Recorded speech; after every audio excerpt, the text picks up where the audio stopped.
guys, Dirt here. Welcome back to another episode of Formers Friday. Now I know we talked about maybe doing some G1 Transformers, but we've got another Transformers Prime, Beast Hunters, Optimus Prime, and we're gonna,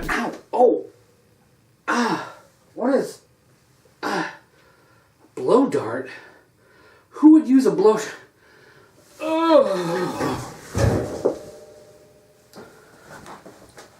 Enough is enough. I have had it with these monkey fighting Beast Hunter Optimus Primes on this Monday to Friday Transformer show. Now listen, we're going to talk about some G1 today because I love G1 Transformers and I've had enough of all this other side stuff. Look, hop in the photo tent right now. Let's take a look. What we have here today is Ultra Magnus. Now this is not just any Ultra Magnus. This is actually a special Ultra Magnus. Now what makes this Ultra Magnus so special? I'll tell you. Part of what makes this Ultra Magnus so special is that this is the KB Toys version of Ultra Magnus. This one is a little different than the one that you would have found on the shelves of your regular retailer back in the day. Now, you're going to say, I'm looking at it, it looks like a regular Ultra Magnus. What makes this one so different? Well, I tell you what. Let's take a look, first of all, at the cab. Now, cab, of course, looks like Optimus Prime. Just kind of looks like your standard, Optimus Prime figure that you have, except he's white. This was the base of Ultra Magnus. But if you look real close, you'll see that up here where I have the missile stored in the cab, there's actually no windshield. There's no piece of plastic there in order to close off that area. That's not a factory defect, that's not a mistake, it didn't come out over the years. It's that KB Toys back in the day when they had their own version of Ultra Magnus, they actually didn't put that piece of plastic in there. It was like a cost-saving move, and they could have their own kind of special version. It also doesn't have the rubberized tires. The tires are just a black plastic, a hard plastic. Even though they look fine, they still are a little bit cheaper overall. Also, there's one other thing that gives it away if you've got one of these cabs you can take a look at, and that is when you transform him out, you'll find that the head on this version of Ultra Magnus is completely white. Now, if you bought a regular Ultra Magnus from some other retailer back in the day, you're going to find some blue accents on there, just to make it stand out and look a little different. But this one, because it is the KB Toys version, it doesn't have any of that coloring on the head at all. But, it's still this version of Optimus Prime. It's a white Optimus Prime that comes with this funky trailer. And when I was a kid, I was like, oh, they made a new version of Optimus Prime, but no, it's Ultra Magnus, it's supposed to be something different. But technically, in Japan when they released it, it was a different version of Optimus Prime with this added armor. When they brought it to the US, they made him into his own character, and then, of course, KB Toys made their own variant that we're looking at here. Now, just to take a quick look at the rest of Ultra Magnus, you know what Optimus Prime looks like, so turning him into the robot, isn't any big deal. But if anyone out there happens to not know Ultra Magnus or haven't seen him before, this trailer in the back actually becomes his battle armor. This version of Ultra Magnus that you see as Optimus Prime exists, but technically, as far as the story goes, this isn't really his robot form. And they've done some stuff in the comics and things where they, he becomes this version at one point or whatever, but technically, this is not Ultra Magnus. This is Naked Magnus, maybe you could say, I don't know. But if we take the trailer here, you can see it is, just kind of like a big open piece. It's actually kind of like a car carrier type piece. You can actually open up these parts here and take the top part and angle it down. And because of the way that these pieces are angled here in the back, it folds down like this, with the idea being that if you were loading it up with cars to take cross-country or whatever, you would open it up like a ramp and the cars would drive up to the top. Then once the top is full, it would close the rest of the way, and then you would have cars, whoa, sorry about that camera, you'd have cars pull in to the bottom spot there. So it does, have a an actual purpose as a trailer that differentiates it from, you know, just being like this giant piece of battle armor, or being just another take on Prime's original trailer piece that he carried with him. It's technically a car carrier and not a semi-truck. It does have, let me pull this out here, the pieces that make Ultra Magnus special. First of all, his gun. There really isn't a spot to put his gun, and I usually just kind of jam it in the chest piece here. But technically, the head of Ultra Magnus and the chest piece can become its own little flying car or jet or sled or whatever you want to call it, with a person who sits in there, and then it can fly around and do whatever, save the universe. But you can take the head of Ultra Magnus here and actually, using this giant groove in the head, attach it, and it becomes basically a gun cannon. So you can either use it like this as a flying weapon piece, or when you put it on the cab back there, you can turn it around the other direction and attach it, slide it into place, and it becomes basically a gun mount on the front of the cab here. So it is powered up in that sense. You can see that it comes with this little connector piece. For whatever reason, it came with two, and the purpose it serves is to be the trailer hitch.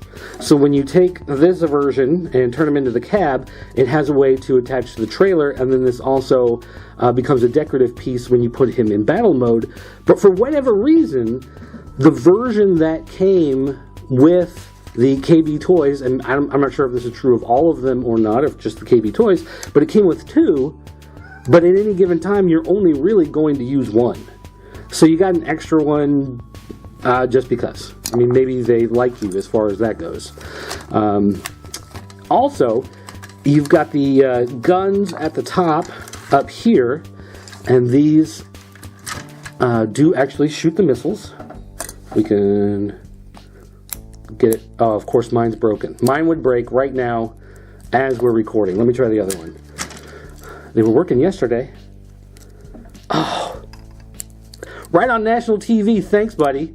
We got to get you some Insight or some Viagra, because you're having a little bit of stage fright.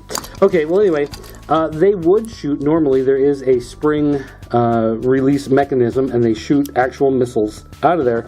But interestingly enough, it came with the two missiles, and then it came with two extra missiles. But there's really no place to put the two extra missiles. So as you saw in the beginning of the video, I just stuck them up there in the cab, just because I didn't want to lose them. But they really don't have a spot to go otherwise in the transformation system. Now, if we take this cab piece, take the top parts and just kind of break them apart, they become the arms for Ultra Magnus. And if we take the back pieces in the back, fold those up, they become the feet of Ultra Magnus.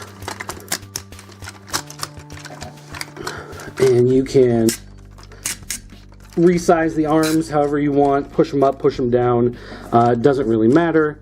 But you do have your hands inside here, and these move a little bit. You can take the hands off, maybe, if you're stronger than I am, because I'm apparently very, very weak today.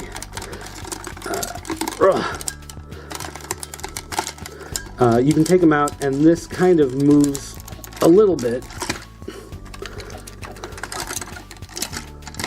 Oh my gosh, what did I do? There we go, finally, okay. So you can see that it actually extends out very long, or you can push it back up. But anyway, you can hide that little piece, connector piece, where the giant fist goes in there. But I just like to leave the hand in there. It's a good place for it, keeps it kind of out of the way.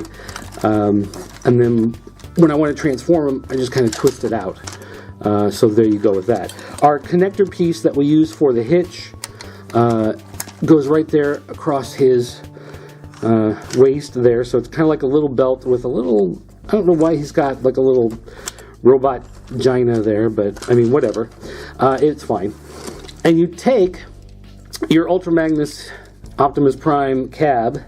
You remove the hands, and then you fold them back in to place so that you're kind of in this mode. And you're going to take these where the normal hands would go, and there's actually little spots in there where you connect them in order to stick Ultra Magnus into his battle armor.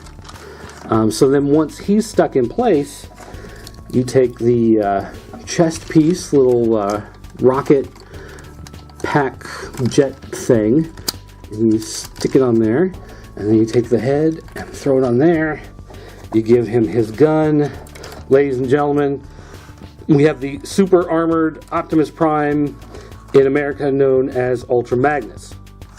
Now, the guns that I showed earlier that are supposed to shoot, and I can't get them to shoot, but they are supposed to, those can come up here and you can attach them onto his shoulders. You can put it, kind of set it in his hand if you want to, and it becomes like a secondary gun. There are different ways that you can attach it to him so that he can have more guns there. You know, or if you want, obviously you can just go ahead and stick them back on the top, and then he can have them sit up there. For the most part, Ultra Magnus himself, once he's in this robot mode, there's not a whole lot he can do. You put the cab on him, his legs are, you know, hidden in the back here, and this bottom part becomes his legs. His legs don't actually move. They still have the wheels, and this being the KB version, of course, non-rubberized wheels. They're just big, thick chunks of plastic. There is a little wheel here, and there are two little round parts. These don't actually spin. I don't know if they ever did, if they were ever supposed to, or not, but they are rounded, so they at least help it slide. And you can slide him around, roll him around into place, but he doesn't actually walk. So you can't pose him. The only way that you can really pose him is with the arms. The arms can be moved around somewhat in order to change his pose a little bit, but for the most part, that's it. He's just the big robot in the armor. It's more like he's there to scare people than really do anything. But, you know, as Transformers go, he is really cool looking, and if you at least, you know, want one, especially kind of a new version of Optimus Prime that you want to stick on your shelf, you know, and have a nice looking piece there. I mean, that guy looks pretty good, looks pretty cool, and you throw him on your shelf, you have a nice looking version of a variant Optimus Prime that you can throw up there. Of course, again, once he's transformed, you've got these random leftover parts that really have no spot. You could put the hands back in the cab and kind of store them up there the way you always did with regular Optimus Prime. You've got these two extra little missiles that you could kind of maybe throw up here, give him some a little bit of action like the Fembots in Austin Powers. Maybe he's got some of that going on. And then you've got this extra cod piece, which, I mean, I don't know, there's not really any place to put it. I guess maybe we can stick it on the smokestacks and at least just kind of get it out of the way back there. But woo, look, there we go. So Ultra Magnus overall is really a neat figure in concept, but he may not be the coolest when it actually comes to playing with him. Although I think if you're 12 years old and it's, you know, 1986 or whatever, and you happen to be looking at one of these and trying to decide if you want to throw it on your shelf, it's kind of a no-brainer. Because he's so big and so cool and menacing looking when he turns into the giant robot, you're going to want to have him. And even if you're not too sold on the fact that you're going to have this giant battle armor robot, if nothing else, the idea of taking Optimus Prime and getting this alternate version of him, this colored variant of Optimus Prime, I love that idea.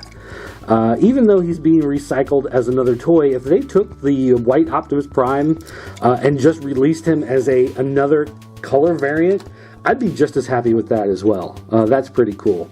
That gun doesn't fit in the little hand. Anyway, so there you go.